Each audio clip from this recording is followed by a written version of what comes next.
Alhamdulillahi Rabbil Alamin. Wabihi nasta'in ala umuri dunya waddin. Wassalatu wassalamu ala ashrafil anbiya'i wal mursalin wa ala alihi wa ashabihi wattabi'in lahu wa tabi'in lahum bi ihsanin ila yaumiddin.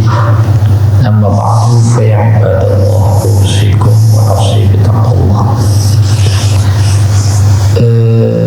Jamaah subuh yang dimuliakan Allah, catatan ingatan, kita sekarang berada di surat Al-Lail.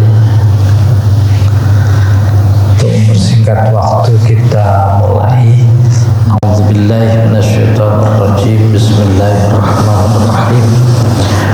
Wal-laili idza yaghsha. Kalau dalam terjemahan, demi malam apabila menutupi. Malam menutupi atau tidak gitu. Menutupi apa? Menutupi apa saja yang dilewati oleh malam. Seperti halnya pada sumpah-sumpah yang lain, substansinya Allah ingin menunjukkan kekuasaannya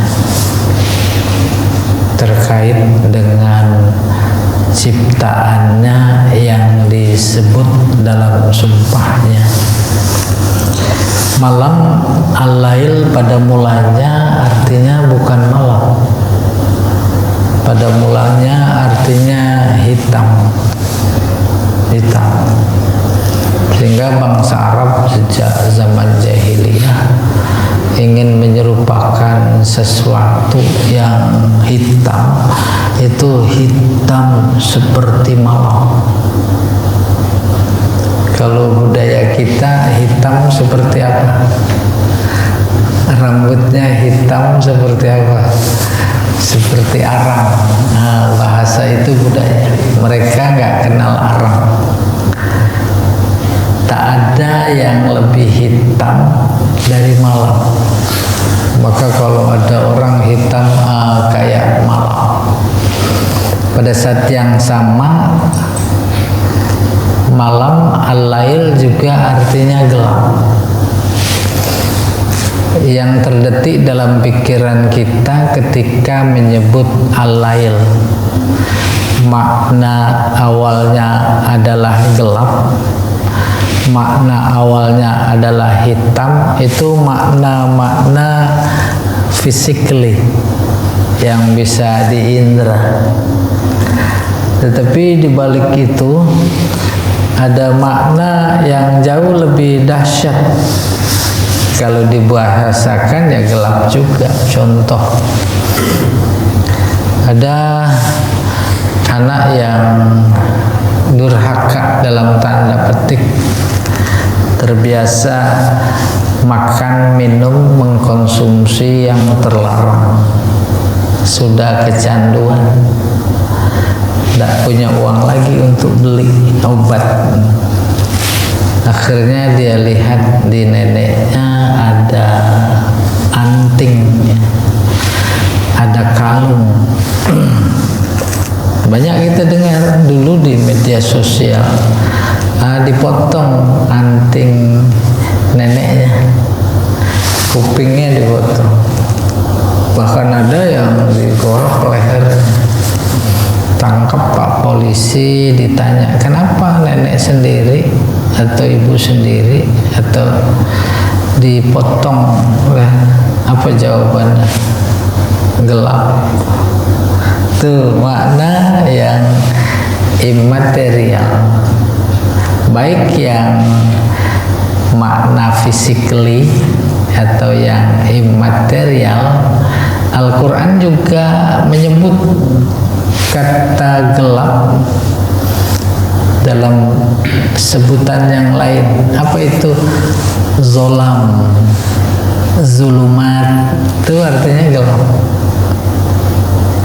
Umpamanya Allah berfirman di dalam ayatnya yang berbunyi, Kitabun anzalnahu ilaika litukhrijan nas minaz zulumati ilan nur. kitab ini Al-Quran kami turunkan kepada engkau ya Muhammad agar engkau bisa mengeluarkan manusia dari kegelapan kepada terang benderang. Kegelapan di sini sudah semakin jelas, bukan kegelapan dalam artian physically, dalam artian indrawi. Malam hari jam 1 umpamanya mati lampu, itu gelap, fisik gitu. Tapi Al-Quran ini bukan untuk mengeluarkan manusia dari ruangan gelap terus ke ruangan yang bukan. Maka kegelapan di situ akhirnya yang disebut oleh Allah dengan kata zulumat udah dipahami secara umum. Zolim itu orang ya, ya tidak. Wah, zolim sekali pemerintah, umpamanya tidak memberikan kebijakan yang berorientasi kepada kepentingan rakyat. Itu kita bilang zalim. Maka perbuatan kayak begitu itu dikategorikan zalim, artinya gelap. Sama gelap pengertiannya kayak tadi si anak ada ibunya dipotong, pasti teh gelap. Gelap apa? Pikiran gelap.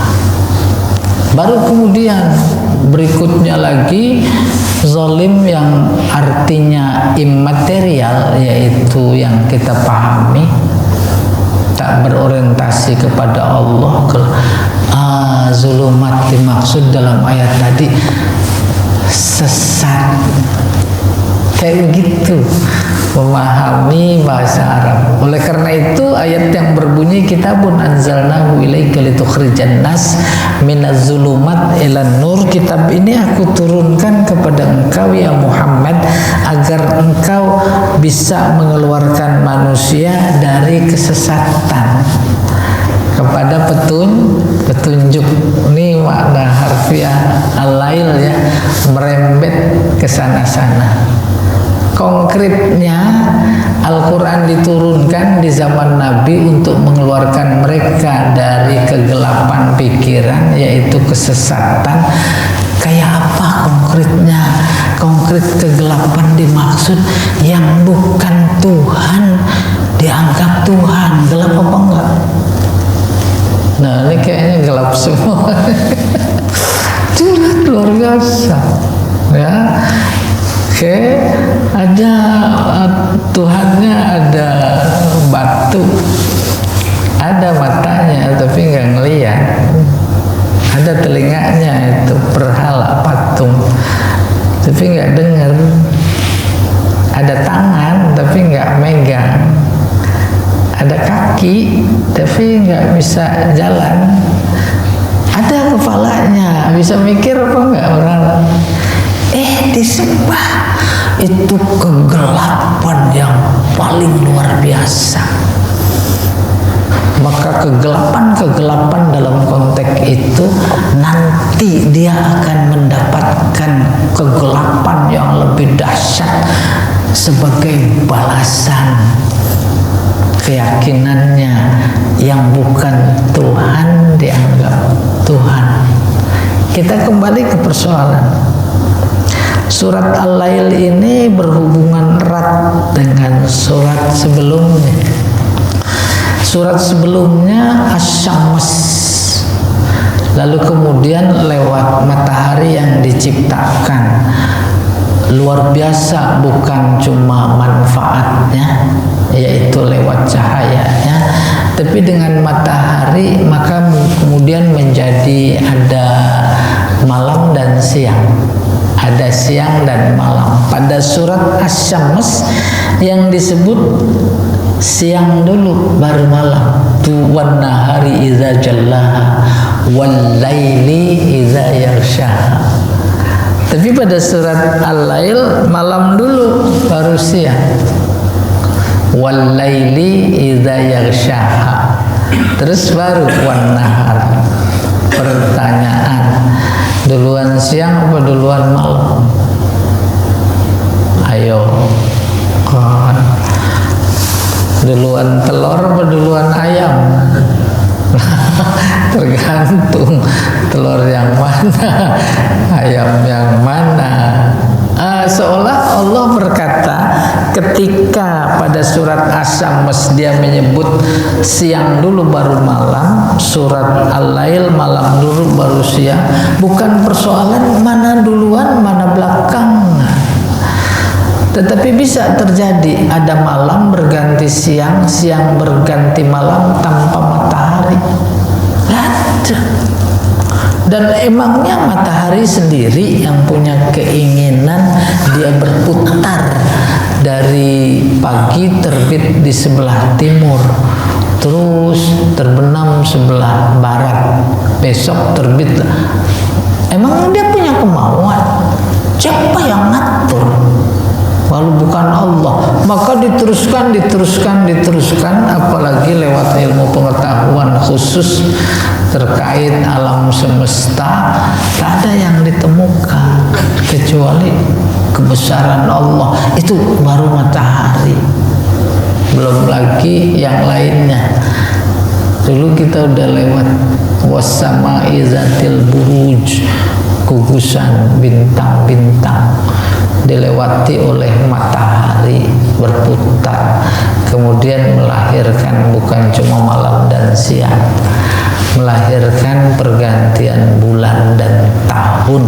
Nah, dalam konteks surat ini yang ditonjolkan kekuasaan Allah terkait malam, yaitu iza yaghshaha. Yaghsha menutup. Apa yang pertama secara physically, malam lewat pada belahan bumi yang kebetulan dapat malam. Ada nggak bagian bumi yang nggak kelewatan malam? Nggak ada. Nggak ada. Semuanya kelewatan. Kalau kita menutup ini menutup nih yaghsha, lantai ditutup pakai karpet. Kayak begitu, malam menutup bagian-bagian bumi yang dilewatinya gitu. Nah, kemudian dari kata yaghsha maka muncul al-ghasyiyah.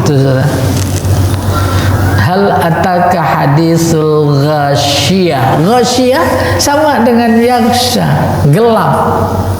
Tapi secara spesifik ayat yang menyebut kata ghasyiyah, yaitu hal ataka hadisul ghasyiyah, menutup bukan sembarang menutup. Malam bukan sembarang malam. Maka disebut kiamat. Kita bangun jam berapa ya? Jam 3. Oh, masih gelap. Tidur lagi Terus kira-kira udah 2 jam, seharusnya jam 5. Oh, masih gelap. Tidur lagi masih gelap lagi, bangun gelap. Gelap 40 hari. Itu dia kiamat. Tiba-tiba muncul matahari bukan dari timur tapi dari barat. Sering kita dengar gitu. Gelapnya luar biasa pekat. Kalau kita julurkan tangan kita ke depan mata nggak kelihatan. Itu gelap apa enggak? Itu baru arti fisik. Dihubungkan dengan cerita Allah tentang kiamat yang disebut dengan kata gelap. Suami sama istri nggak kelihatan. Suami nggak ngelihat istri, istri nggak ngelihat suami. Bapak nggak ngelihat anak, anak nggak ngelihat bapak, karena gelap. Baru kemudian secara non fisik Allah menceritakan gambaran kiamat kayak begitu, bukan cuma nggak ngelihat, tapi pada lari satu sama lain. Yauma yafirrul mar'u min akhihi wa ummihi wa abihi wa sahibatihi wa bani. Nah, kalau sudah tergambar sepintas terkait dengan walaili idza yaksha, udah masing-masing kita mengambil pelajaran bagaimana mengatasi kegelapan, baik yang bersifat fisik, lebih penting lagi yang bersifat non fisik. Bersifat fisik, mati lampu kita cari baterai, kita cari lilin. Tidak ada yang senang hidup dalam kegelapan. Ya tidak, itu fitrah. Oleh karena itu ketika kegelapan dimaksud adalah yang bersifat kejahatan, ketidakjujuran, kekhianatan, ketidakadilan, itu juga bagian dari kata gelap. Sejatinya sebagai manusia tak suka, seperti halnya dia tak suka dengan kegelapan dalam artian fisik. Gelap, mati lampu, subhanallah, di rumah cari lilin, cari lilin. Kalau kemudian tidak mencari alat penerangan, baik kegelapan dalam artian fisik maupun artian yang non fisik, yaitu kezoliman, enak gelap, itu udah keluar dari fitrah manusia. Mudah ditesnya kok. Ada di antara kita yang suka gelap, ya apa tidak? Iya, paling tidak remeng-remeng gitu kan? Iya. Itu masing-masing kita mudah-mudahan bisa mengambil pelajaran. Maka diturunkan Al-Quran. Al-Quran ini bisa menerangi, memang dia disebut adalah cahaya. Quran lebih terang dari semua cahaya. Jemaah subuh yang dimuliakan Allah, insya Allah kita sepakat tak ada dalam hidup ini yang tak perlu kepada cahaya. Kata kuncinya hidup. Dalam pandangan Islam, hidup itu bukan cuma di dunia, itu di kuburan yang sudah pada mati, alamnya barzakh namanya. Terang apa gelap? Udah kesono. Hidup apa mati di alam barzakh? Hidup. Nggak ada, mati itu nggak ada. Alam barzakh itu hidup. Sama dengan hidupnya kita di dunia.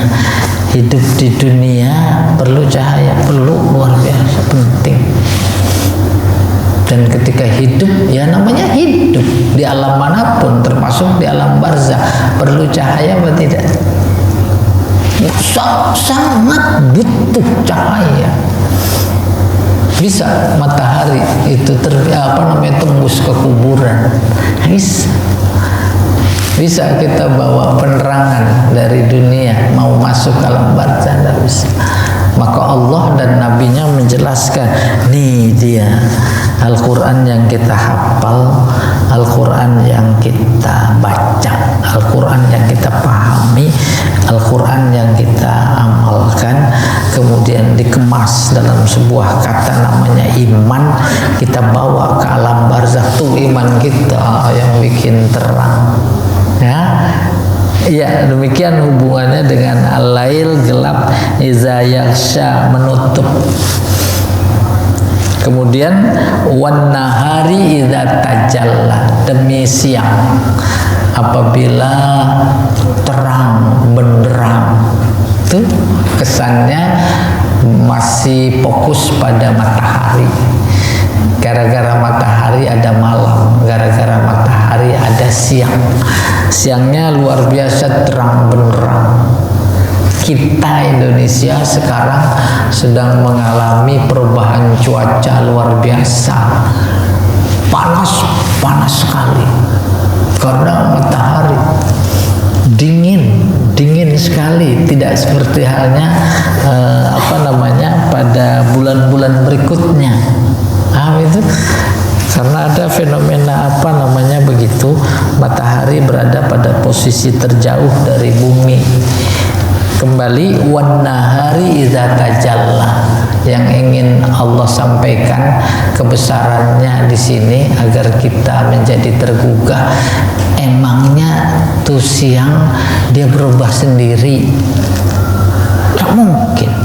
Di baliknya ada Allah, bukan cuma menciptakan tapi mengatur bagaimana kemudian menjadi ada siang. Bukan persoalan menjadi ada malam, menjadi ada siang, tapi ini menyebutkan keberpasangan ciptaan Allah. Maka kemudian ada nikmat. Boleh kita tes malam aja nggak siang-siang, walaupun pengantin baru. Seneng apa enggak? Tuh malam terus. Tak, nggak enak, capek apa enggak? Tuh, itu dia hikmah dibalik keberpasangan ciptaan Allah. Oke, atau sebaliknya siang terus, nggak malam-malam. Dan dalam ayat lain Allah menyebutkan bagian dari nikmat malam dan siang.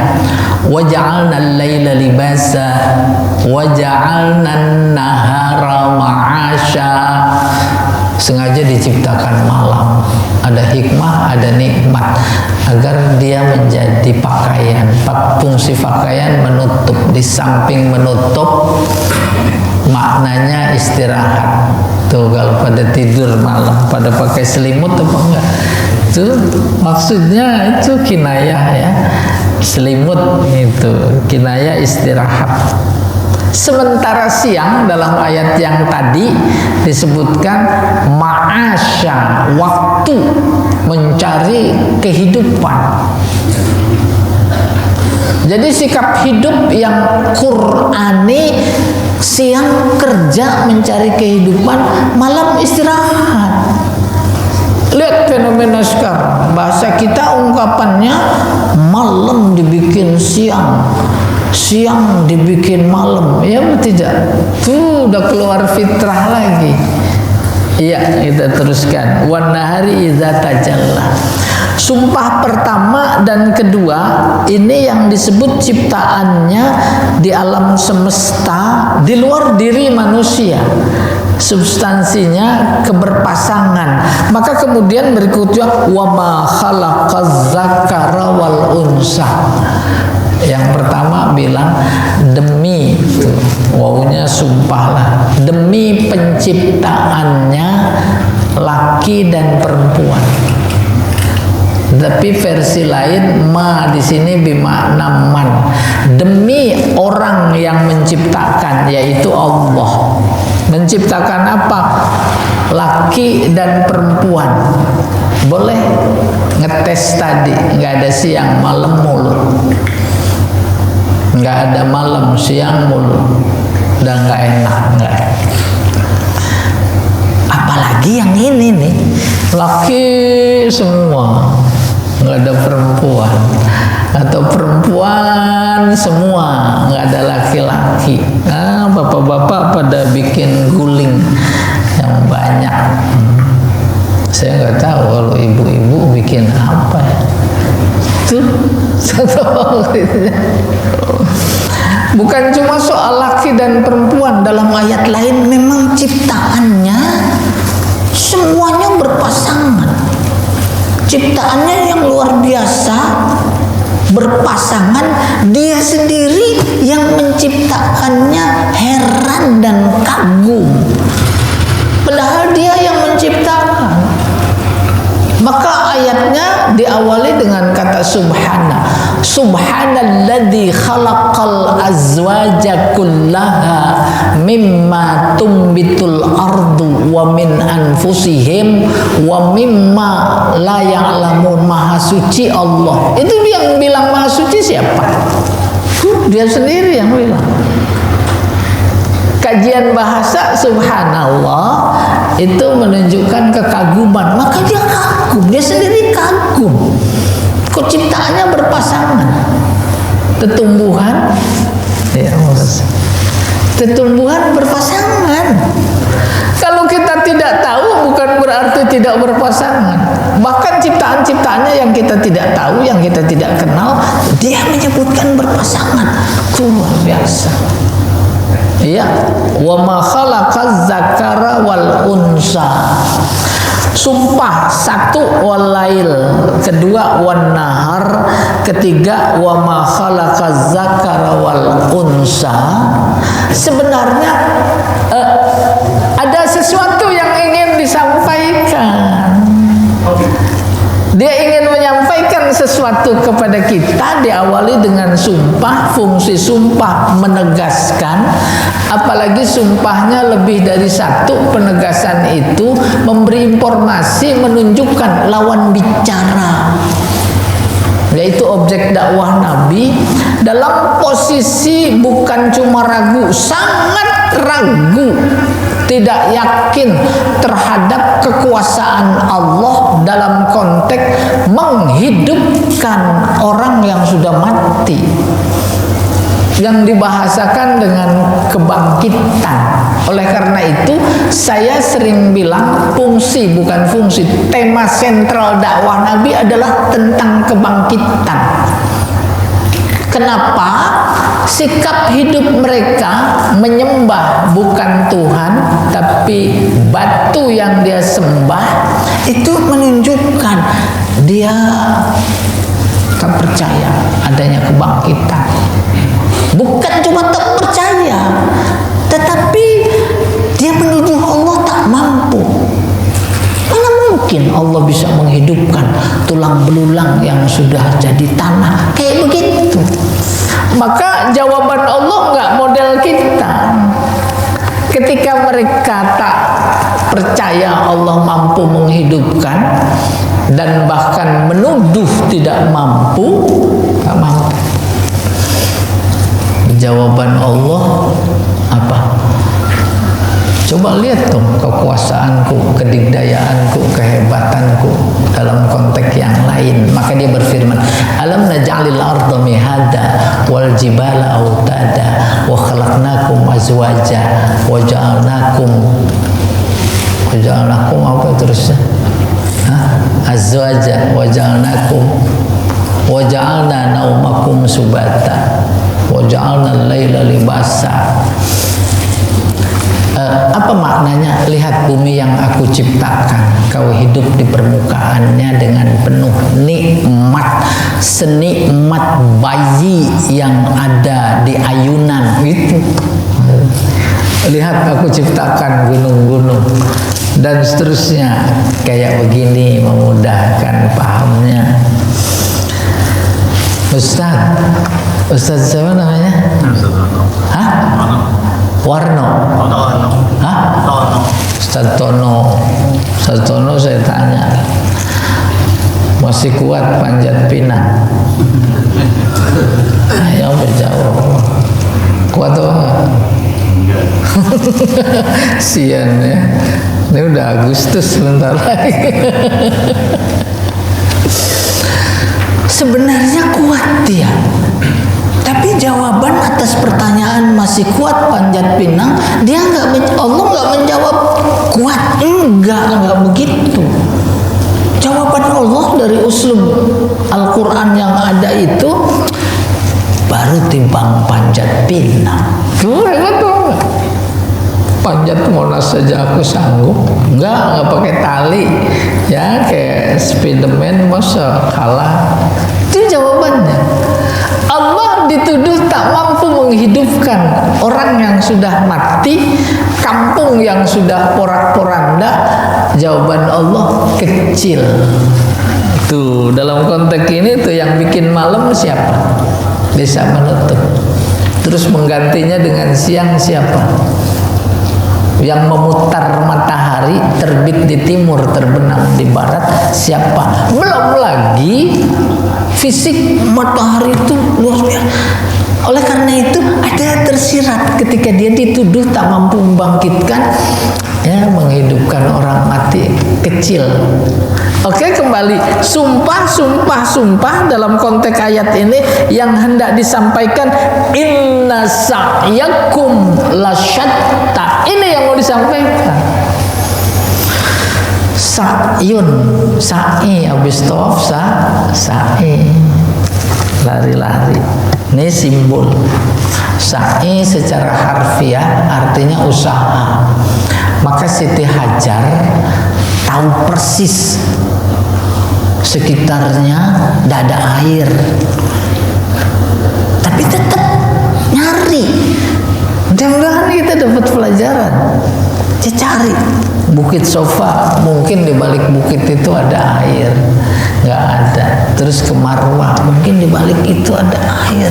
Tuh disebut sa'i, usaha mencari air. Dalam konteks kekinian, inna sa'yakum adalah profesi. Profesi usaha bukan? Luar biasa.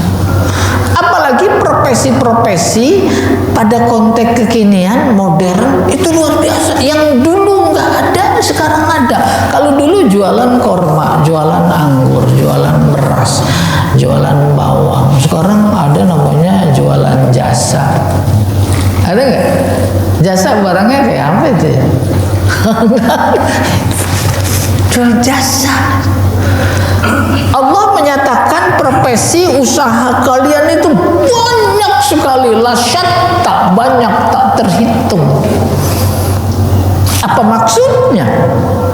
Allah menyampaikan bahwa usaha kita ini banyak, ingin menyampaikan dari sekian profesi yang luar biasa banyak itu diformulasikan lewat Al-Quran cuma 2. Apa itu? Baik buruk. Usaha baik, usaha buruk. Mengingatkan kita, kalau kita ini umpamanya ada pengusaha, baik apa buruk? Pengusaha, usaha adalah kerja. Maka kita konkretkan lagi, kerja kita ini termasuk kerja baik apa kerja buruk gitu. Itu yang paling penting. Sehingga begitu pentingnya Allah sampaikan diawali dengan sumpah.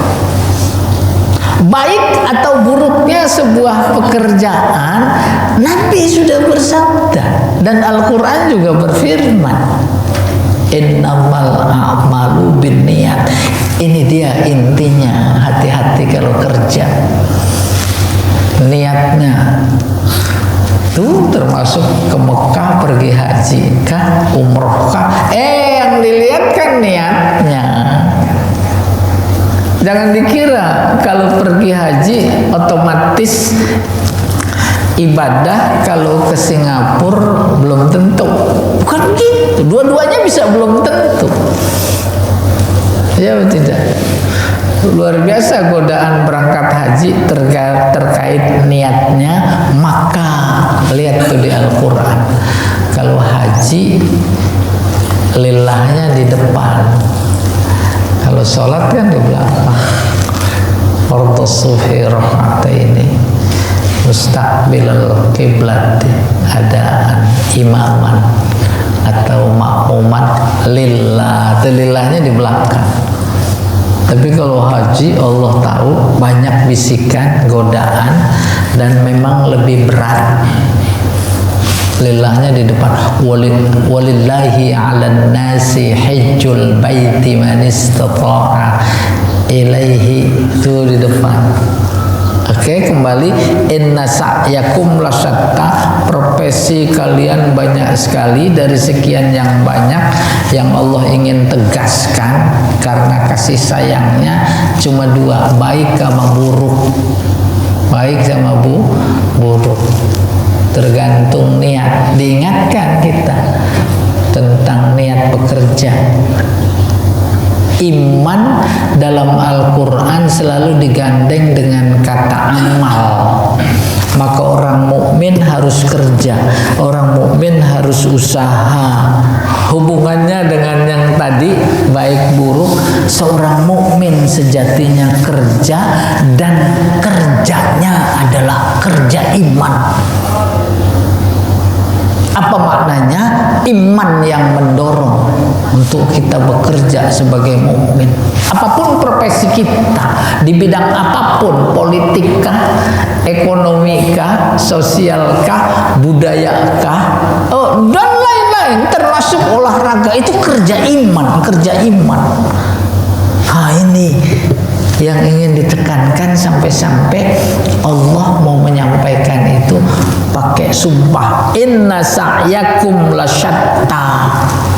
Baru secara khusus ayat berikutnya menjelaskan tentang kerja baik secara spesifik. Maka Allah berfirman, fa amma man a'ta wattaqa wa saddaqa bil husna fasanuyassirhu lil yusra.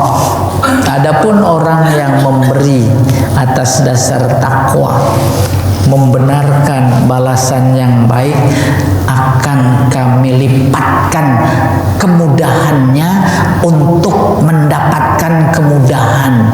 Nah ini agak panjang, insya Allah pertemuan berikutnya ya Ustaz Tono. Untuk sementara itu dulu, kurang lebihnya mohon maaf, mudah-mudahan ada manfaatnya. Saya kembalikan kepada pembawa acara, silakan. Jazakumullah khairan. Terima kasih kepada Ustaz Kiai Haji Dr. Ahmad Sadiq yang telah menyampaikan tafsir dari surat Al-Lail. Dari pembahasan tadi mungkin ada hal yang ingin ditanyakan kepada para jamaah, dipersilakan. Oh ya, silakan. Assalamualaikum warahmatullahi wabarakatuh. Waalaikumsalam warahmatullahi wabarakatuh. Nah, saya ingin nanya ini ayat terakhir tadi, apa hubungannya atau orang yang memberikan karena Allah berimpang kemudian memberikan kemudahan ke manusia? Oh iya. Terima kasih. Waalaikumsalam warahmatullahi wabarakatuh. Iya ya. Yang dijanjiin minggu depan ya, bulan depan. Memberi sedekah. Ini cerita model Abu Bakr As-Siddiq radhiyallahu anhu. Asbab nuzulnya. Ada Abdurrahman bin Auf yang bersedekah. Oh, nggak tanggung-tanggung semua hartanya, apalagi ketika perang Badar. Mereka-mereka itu yang kemudian mendapatkan pujian. Mathalul ladzina yunfiquna amwalahum fi sabilillah kamathali habbah, itu memberi ya. Contoh dari sekian profesi, perbuatan, amalan, pada konteks ini ditonjolkan sebagai pelajaran buat kita, atau memberi. Udah kebayang siapa yang memberi, dasarnya iman menyebut membuat orang menjadi bertakwa, terus dia membenarkan shadaqah bil husna, balasan. Tuh hubungannya dengan mereka yang ingkar terhadap balasan, kebangkitan. Tapi ini Allah lagi menerangkan orang-orang yang membenarkan adanya balasan. Maka kalau posisinya seperti itu, bersedekah karena ada balasan dari Allah, Allah akan berikan kemudahan berlipat-lipat. Sedekah luas, bisa materi, bisa imateri. Sedekah bagian dari amal soleh. Amal soleh ibadah. Bapak-bapak, coba biasakan istiqomah sholat tahajud atau puasa Senin Kemis, itu sedekah. Apalagi sedekah buat diri kita. Maka pada satu saat Allah anugerahkan menjadi kecintaan terhadap amalan-amalan itu. Ya atau tidak? Bagaimana kecintaan itu? Gak enak rasanya kalau nggak tahajud. Benar apa enggak? Sampai-sampai dia harus mengqadha tahajud yang tadi malam karena kebablasan. Dan bagi mereka seperti itu, tahajud berat atau ringan? Berat atau ringan? Ringan. Itu maksudnya dimudahkan dalam artian fisik. Jangan dikira kemudahan yang diberikan oleh Allah dalam konteks sedekahkah, dalam konteks amal soleh yang lainkah? Bukan, nggak ada sebab. Ada sebabnya karena dia membangun dirinya untuk cinta kepada itu. Itu yang dimaksud kami berikan kemudahan. Apalagi yang suka puasa Senin Kamis, enak rasanya kalau nggak puasa. Ada saudara-saudara kita yang luar biasa, bukan cuma Senin Kamis, tetapi puasa daun, dari puasa sehari tidak, dari puasa hari tidak. Itu diberi kemudahan untuk berbuat baik. Sebaliknya, yang memang kebiasaannya nggak baik, pelit, berat pun nggak sedekah. Buat apa ngasih dia? Kita masih butuh. Itu yang kemudian menjadi tambah susah dia bersedekah. Dan janji Allah, fasanu yassiruhu lil usra, susah rasanya. Wallahu a'lam bishawab. Iya. Ada lagi? Jadi ada hubungan dengan sedekah tadi gitu. Sedekah yang paling baik itu kita sedekah saja kemudian mengharapkan dari Allah Subhanahu wa Ta'ala. Kalau kita ingin sedekah tapi kita ingin dibalas oleh Allah, misalnya kalau misalnya kita ingin sehat, sedekah seperti itu, niatnya bagaimana?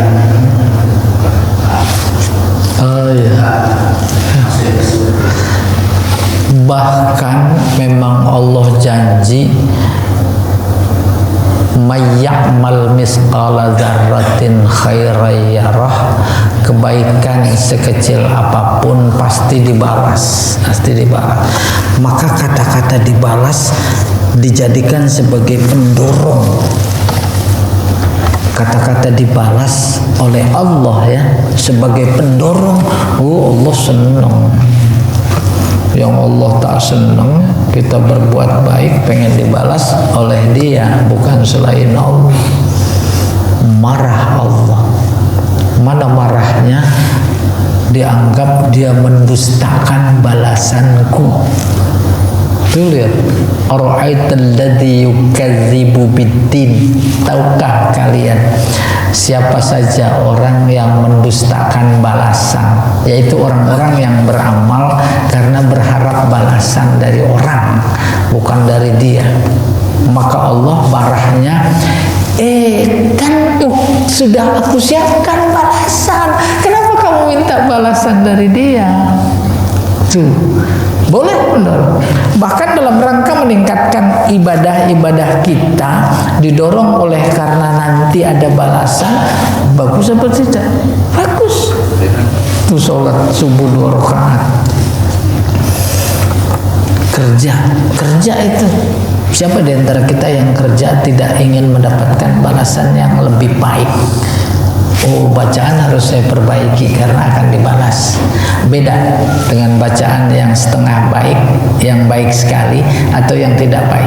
Demikian juga ruku, beda balasannya antara ruku yang baik sekali, sempurna, dengan yang setengah baik, apalagi yang tidak baik. Kembali secara umum, sholat bukan gerakan lahiriah, tetapi ruhnya adalah khusyuk. Oleh karena itu, sholat ini harus lebih khusyuk ketimbang sholat sebelumnya. Mendorong kita. Bagus. Walaupun pada tingkat tertentu nanti beribadah kepada Allah bukan karena balasan. Lebih konkret lagi, pada tingkat tertentu dia beramal bukan karena pengen surga. Itu kan bukan level kita. Ya betul tidak? Dahsyatnya lagi kalau kita beribadah karena pengen dapat surga, musyrik. Cuma kita belum sampai ke sana. Dan mudah-mudahan berproses, insya Allah sampai ke sana. Terserah Allah yang menilai. Pokoknya kita usaha lebih baik, lebih bagus, lebih khusyuk. Wallahu a'lam bishawab. Iya. Iya, gimana bagi jemaah sekalian? Insya Allah. Sudah cukup ya, karena khusyuk. Demikianlah apa yang khusyuk kita pada kita berdoa.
Rasulillah sallallahu alaihi wasallam. Al-Fatihah. A'udzu billahi minasyaitonir rajim. Bismillahirrahmanirrahim. Iyyaka na'budu wa iyyaka nasta'in. Ihdinas siratal mustaqim. Siratal ladzina an'amta 'alaihim ghairil